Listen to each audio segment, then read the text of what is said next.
Večer uživa, vsebine in dogodki, ki navdihujejo. Dobrodošli. Nova epizoda podcasta Večer uživa je to. Tokrat bo beseda tekla o duhovnosti. Kaj pravzaprav je duhovnost? Kaj pomeni, ko rečemo, da je nekdo, to večkrat slišimo, večkrat rečemo duhoven človek. Kako lahko duhovnost plemeniti naš vsakdan? In kako sploh vstopamo v ta subtilni duhovni svet. O vsem tem se bomo pogovarjali tokrat s strokovnjakom, odličnim sogovornikom, večkrat je že bil naš gost, večkrat je že bil v naši družbi in vedno smo ga zelo veseli. Znova bo gost v prvem večeru v živo v letu 2023, ko bomo podrobneje govorili o temi, ki jo bova danes nekako nakazala. Govorili bomo tudi o tehnikah oziroma konkretno o eni tehniki, s pomočjo katere lahko vstopamo v duhovni svet, o meditaciji.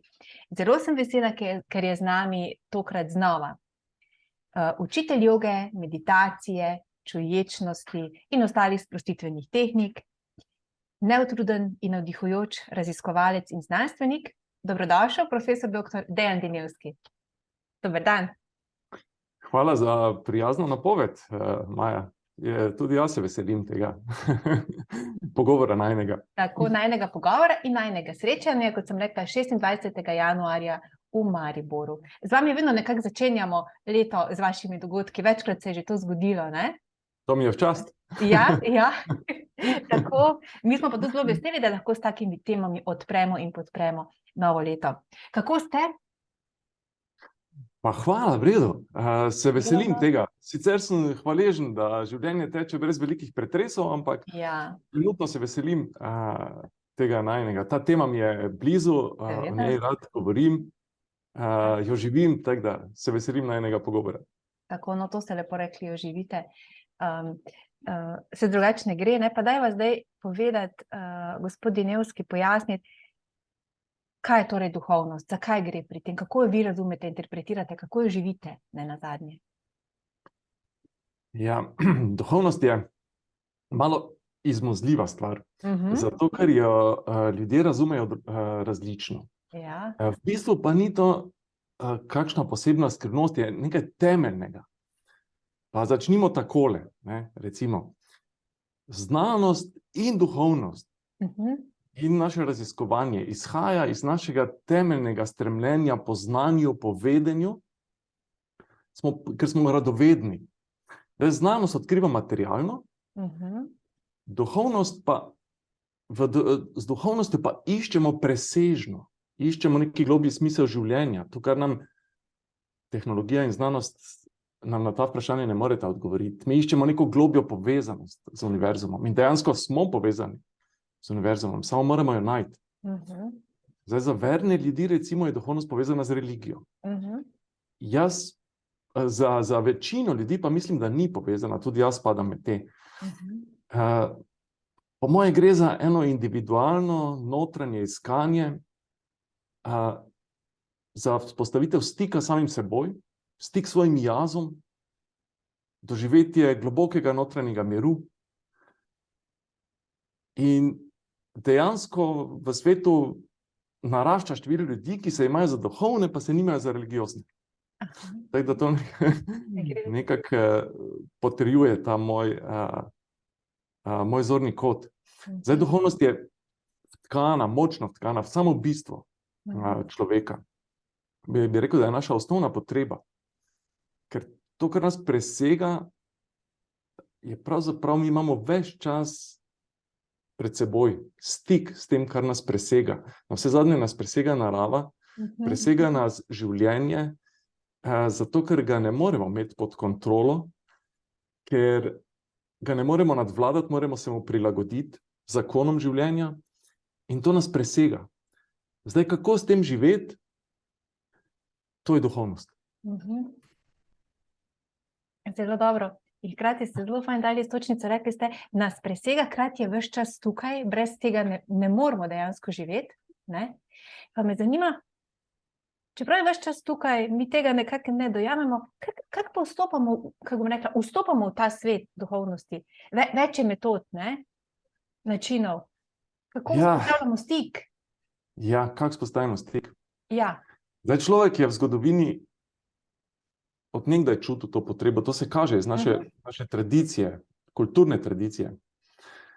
In obstaja več načinov, da stopimo v ta svet, tega, kar nas presega. Recimo umetnost umetnost nam ponuja ogromno portalov, da doživimo to neizrekljivo, neopisljivo, da začutimo globino svojega obstoja, povezanost z ljudmi, z naravo, z vesoljem, če želite.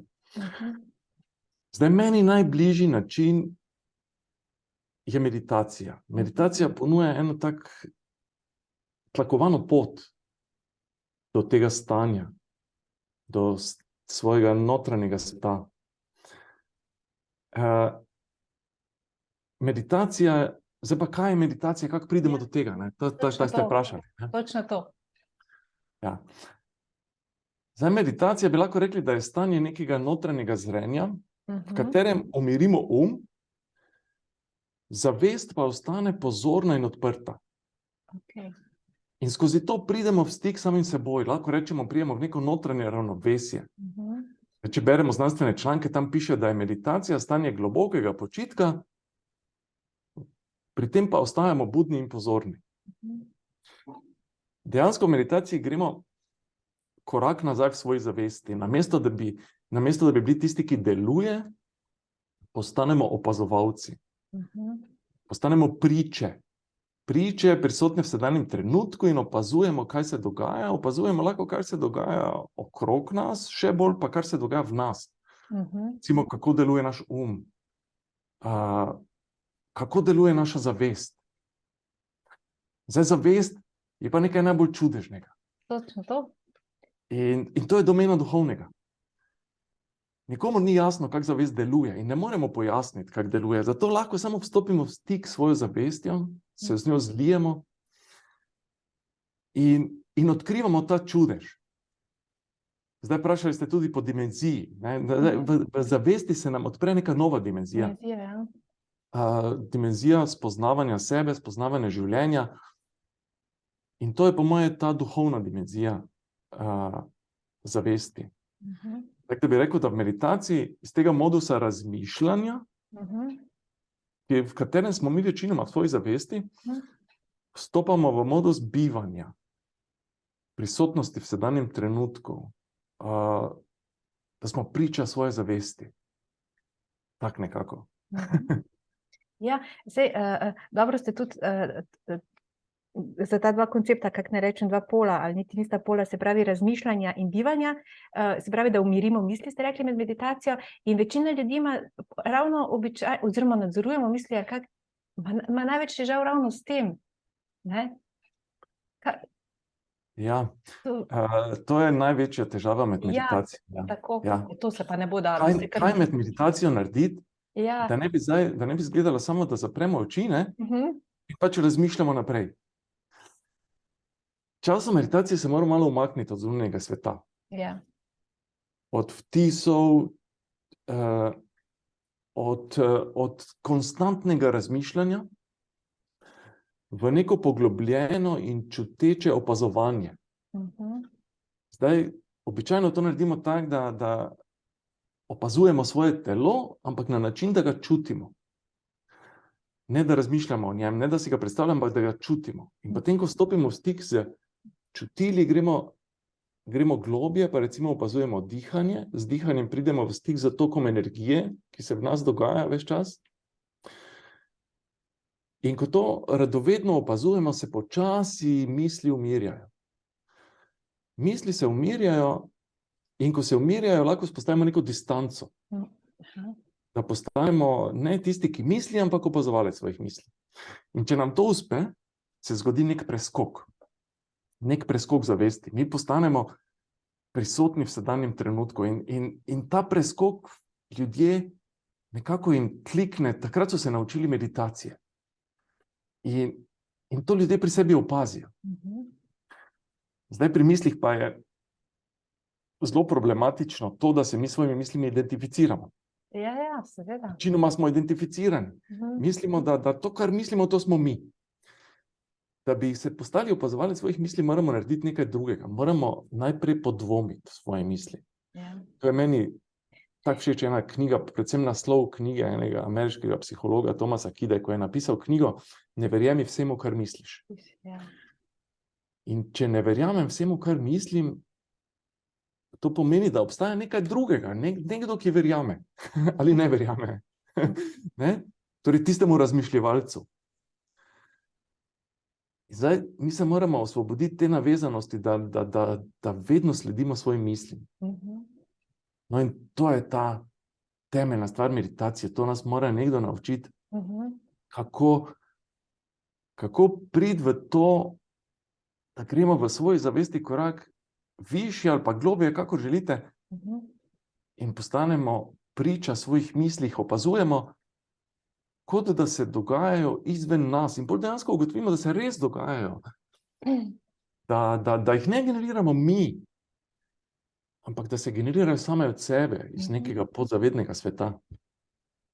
No in to je ta meditativna iteracija, kjer se več čas znova opazujemo svoje misli, se preko njih spoznavamo delovanje svojega uma, in to nas počasi osvobodi te identifikacije z mislimi. In tako se naučimo meditacije. Upam, da sem odgovoril na vaše vprašanje. Ja, zelo dobro, mislim, zelo kompleksno, tudi zelo dobro je tako slikovito. Ampak, doktor Milevski, zakaj bi sploh meditirali v smislu vstopali v ta duhovni svet? Ja, zakaj? Mislim, marsikdo, mislim, čisto tako bodimo praktični.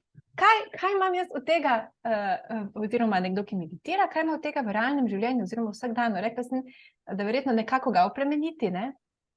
Vi sami bomo tudi v nadaljevanju, ste profesor na fakulteti, kjer v bistvu mlade bodoče zdravnike ozaveščate o tem, oziroma jih seznanjate s tem, s tovrstnim svetom, da rečem. Pa me zanima res, kakšni so dobrobiti, kako plemeniti ta duhovni svet, oziroma ta duhovno spoznavanje, prakticiranje, našo 3D realnost. Meni osebno to vprašanje, zakaj, mi je čisto tuje. Verjamem. Meni prinaša mi stik samim seboj, prinaša mi notranji mir, prinaša mi uravnoteženost življenja.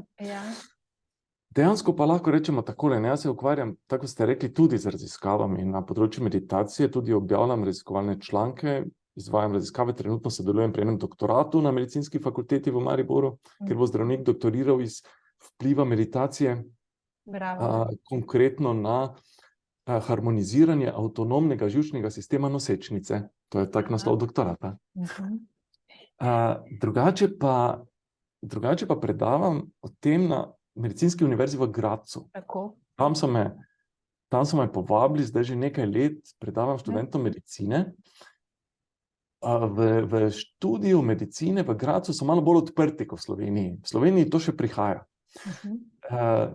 Čeprav, evo, ta doktorat že kaže na to, da se ta prostor tudi pri nas odpira. Treba povedati, da je veliko raziskav narejenih na temo meditacije.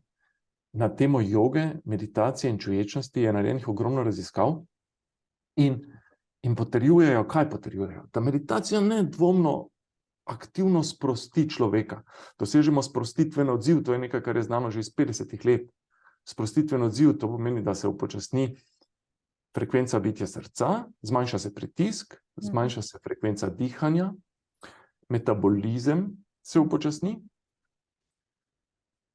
Med meditacijo se zgodijo kemijske spremembe v možganih, spremeni se krvna slika, nevrotransmiterji delujejo drugače, drugačni hormoni se pojavijo in pojavi se neka koherenca možganskih valov, kot da se možganski valovi uravnotežijo. Potem je zanimivo, imunska funkcija, uravnoteženje živčnega sistema, recimo, to je bila ta raziskava. Imunska funkcija se spremeni, človek izboljša svojo imunsko funkcijo, zmanjša lahko bolečino, ugodno to vpliva na vnetne procese. V bistvu pa zadnje čase se največ dela na tem, klinični psihologi in psihiatri uporabljajo zdaj meditacijo in čuječnost v svoji klinični praksi, ker je popolnoma jasno, da meditacija zmanjša tesnobnost. S tem, da ko spostavimo stik s samim sabo, smo manj tesnobni. In tudi lahko pomaga pri premagovanju depresije, recimo.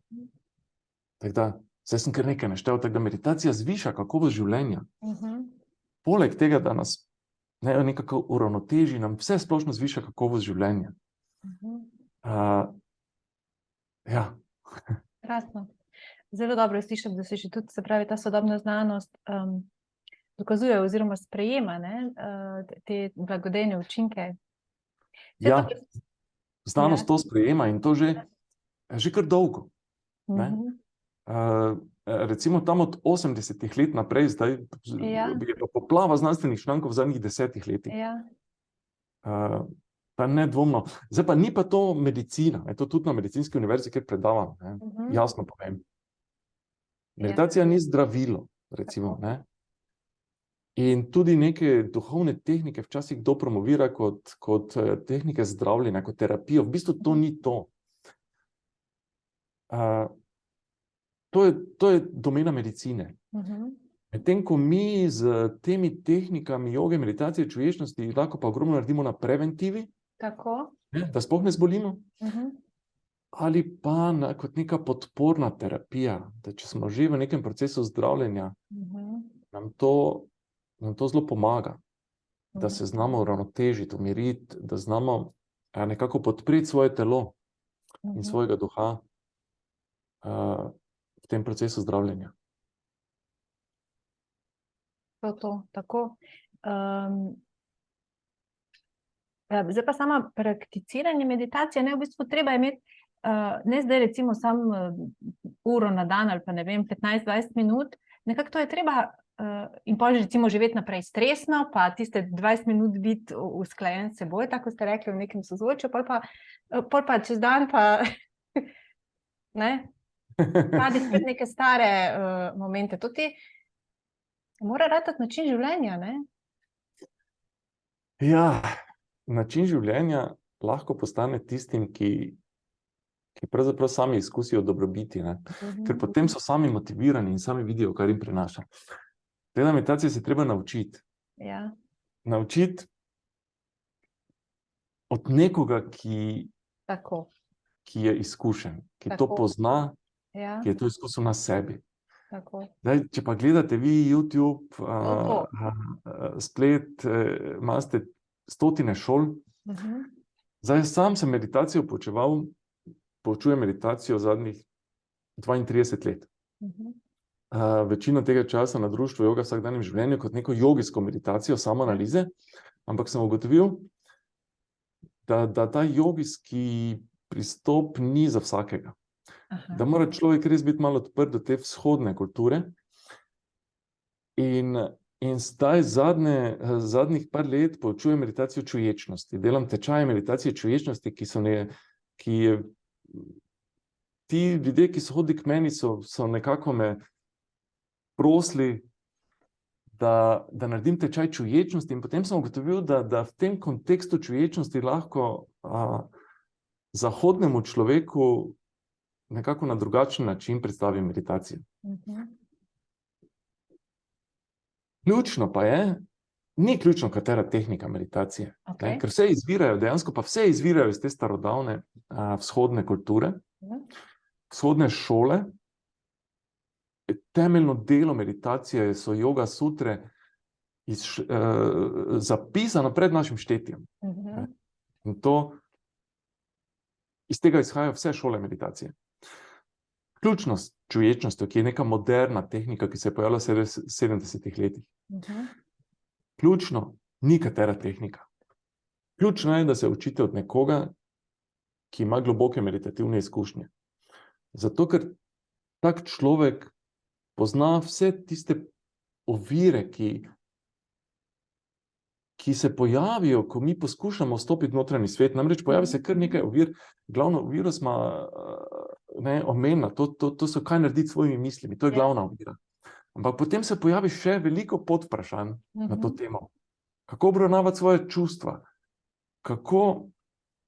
Ali res vedno ostati v tem opazovalcu? In ali ne pomeni to mogoče, da postanemo manj aktivni, da se umikamo iz življenja? To bi lahko, ja. To sploh ni res. Mi se z meditacijo umirjamo tako, da bi, ne vem, tisti, ki seka drva, šel na brusiti sekiro. Razumete, da bomo lahko pol Jasno. v življenju polno aktivni, da bomo lahko izkoristili polne potenciale. Tako jaz vidim meditacijo. In tako da, če svetujem, kako se začeti s tem ukvarjati, najprej se naučiti od nekoga, pa to ni neko dolgo učenje, ki ima izkušnje in ki mu intuitivno zaupamo, da bomo lahko sledili njegovim navodilom, da bomo sposobni preseči mogoče kakšne svoje predsodke. Mnogi ljudje imajo tudi predsodke, izhajajo iz tega nekega, namreč ta ezoterika, moderna, New Age je naredila kar nekaj škode tukaj. Pravzaprav je razširila to, ne, duhovno gledanje na življenje, po drugi strani pa je naredila kar nekaj škode, ker je pa nekaj takšnih, rekel, če mi začnemo govoriti kar o vesoljni ljubezni, ki teče v nas, je to zelo, zelo abstraktno in zelo nerealno. In potem tiste ljudi, ki so pa trdno prizemljeni, to odvrača. Zato je treba ostati treba je razumeti meditacijo najprej, preden jo lahko dejansko doživimo in se predamo temu, ker se je potrebno nekako predati temu meditativnemu stanju, svojemu notranjemu jazu, recimo, ne, ki je tako zelo abstraktno, da nisem zdaj šel predaleč. Ja. Ja. Ne, zelo jasno, ja. Fino, da ste tudi opozorili na to, da v bistvu, da smo pozorni, od koga se učimo meditacije, se pravi, da je nekdo izkušen strokovnjak in da ni neki nahoruk sistem, tako se reče, prek raznih video vsebin, ki so že zdaj dostopne v poplavi, da zaupamo tudi sebi in svoji intuiciji. To mi je zelo všeč, ko zbiramo nekoga. Ja, intuiciji je treba zaupati. Ja. In v poplavi marketinga, ne, danes, Tako. pa je težko najti pristnega učitelja meditacije, ki mu bomo zaupali, ker ko gremo iskat, bomo najprej našli tiste, ki se marketinško zelo dobro promovirajo. Ja. Zato je treba res tu vključiti intuicijo, mogoče se malo potruditi, najti takšno predstavitev, takšno vsebino, ki nam je intuitivno blizu. Tudi nekak pogled na svet nam mora biti blizu, da lahko povzamemo, ne. Ker dejansko obstajajo tečaji za učitelja meditacije, ki trajajo 3 tedne.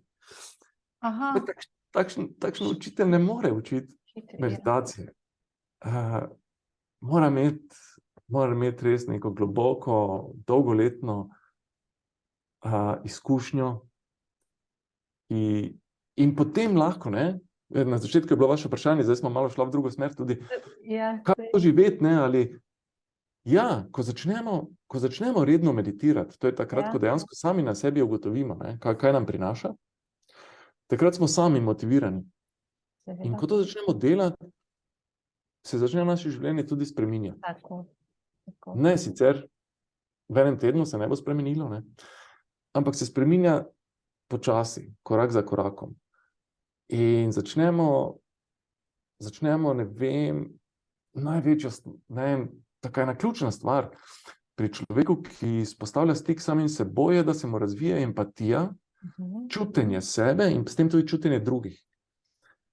In vzpostavi boljše odnose. Začenja razumeti, da, ne vem, že to, da ti veš, da tvoje misli ne kažejo vedno resničnosti, vzpostavi nek komunikacijski kanal z drugim, ne, zato ker lahko prisluhneš mislim drugim, se vživiš v drugi zorni kot. To jaz ugotavljam pri ljudeh, ki hodijo k meni na tečaje, poročajo o tem, da so izboljšali svoje odnose z bližnjimi, sodelavci, da so začeli razumeti druge ljudi, da se lahko v njih vživijo, da razvijajo svojo empatijo, in ko razvijaš človek empatijo, mu to definitivno zviša kakovost življenja. Odnosi so temeljna stvar v življenju. Imamo raziskavo na Harvardu, ki teče 80 let, ki je ugotovila, da ni tako važno, kako zdravo živimo, ali smo mislim, vse to je važno. Ja, ja. Ali živimo zdravo, ali da nimamo prevelike telesne teže, da ne kadimo. Ampak veliko bolj važno od vsega tega skupaj je to, kakšne odnose imamo z ljudmi, kakšne odnose imamo z bližnjimi. To najbolj obogati naše življenje. In meni se zdi, pa tudi to je moja lastna izkušnja, pa izkušnja pri teh, ki mi poročajo o tem, da to je en tak učinek, ki ga mogoče na začetku ne pričakujemo, noben ne pride na meditacijo, zato da bo izboljšal odnose. Ja, verjetno res. Ampak skozi notranjo harmonijo se to zgodi. Ko se kar prelije v življenje, ne? Saj zato je pa pol vprašanje bilo, res je bilo trdo, hecno, togo, ampak vseeno potrebno, mogoče pa kdo sprašuje to, ne? Zagotovo se ljudje sprašujejo. Ja, mora se preliti v življenje, ja. Ja. Vse manifestira. Tako. To se manifestira v življenju, v spremembi življenja. Zdaj, ampak manifestira se samo z redno prakso. Če mi to delamo redno. Ker to ni nekaj, kar se moramo naučiti, pa potem znamo. Od tega ni dobrobiti. Točno to. Mi moramo delati redno in se pravzaprav za meditacijo moramo več stvari odučiti, kot pa naučiti. Moramo se odučiti, naprimer to, kar smo rekli, identifikacije s svojimi mislimi. Ne? Se pravi, da si čisto obrnemo sistem, ki smo ga poznali, ne? In pa je verjetno to šok za marsikoga na začetku. Ja, zdaj čisto obrniti ne moramo, ne? Ja. Ker včasih nekateri obljubljajo, da bojo naučili nas res obrniti na glavo naše življenje. Tega ne moremo narediti. Mi moramo iti nežno do sebe, ne? In takšni sunkovite, bi rekel, nenadne spremembe življenjskega stila prinesejo dosti stresa. Zato jaz svetujem postopne spremembe, take, ki jih res čutimo, da so prave. Pa spet vključimo tu svojo intuicijo. Pa da zelo pomeni še nekaj, mogoče še nismo omenili, ko smo rekli duhovnost in meditacija. Pomeni je, da najdemo svojo pot. Ker ni neke univerzalne poti. Moramo najti svojo pot, tista, ki je v skladu z nami. Da smo mi, da vemo, da nam naša intuicija pravi, da je to. Ja. Da čutimo, da se v nas poraja ta duhovni prostor. Ker učitelj nam ne more tega, noben učitelj nam tega, učitelji so dobri, ampak nam ne morejo dati izkušnje, lahko nam pokažejo smer. Pot pa moramo sami prehoditi. Tako, in to je življenje. Ja, samo naše je življenje. To ga moramo sami voditi. Odlično. Smo prišli do nekega, se mi zdi kar do nekega sporočila tukaj. To smo pozorili, sama sreča, da se je. Tako, točno to. Se poklopi in ravno to sporočilo, vesela sem, da sva ga že zdaj poslala med ljudi, še več pa, tako kot sva rekla, na prvem večeru v živo v 2023, se pravi 26. januarja v Narodnem domu v Mariboru. Naj povem za naše gledalce, poslušalce, karte jih že čakajo na Eventimu. Gospod Dineski, imamo midva še pred samim dogodkom, bi še kaj izpostavila? Bi še kako sporočilo, vabilo? Se mi zdi, da smo tako dobro zdaj zaokrožila. Ja. Jaz bom na dogodku predstavil še malo širše duhovnost, malo bom predstavil tudi, odkot ta izvira, kako se je, malo bolj podrobno, tisto, kar sem na začetku opisoval. Zdaj, ta duhovni svet, poskušal ga bom približati ljudem, da bomo prišli na nek skupni imenovalec in potem bomo iz tega skupnega imenovalca naredili tudi eno meditativno tehniko. Krasno. In obljubljam vsem, da bodo prišli v nek stik z nečim, kar jih presega, kar je presežno za njih, česar prej niso poznali. Iz naših preteklih dogodkov, večerov v živo, ko smo vedno imeli meditacijo, zdaj vidim, da lahko to naredimo. Tudi z ljudmi, ki niso nikoli meditirali. Super, In to je to. krasno. Jaz se že veselim, mi se že veselimo, obljubljamo lepo druženje.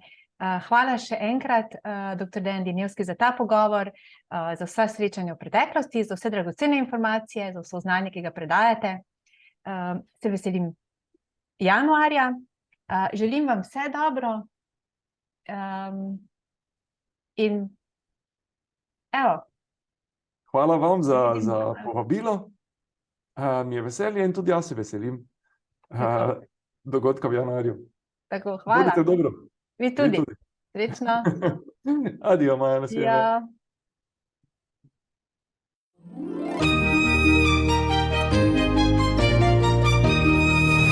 Večer uživa. Vsebine in dogodki, ki navdihujejo.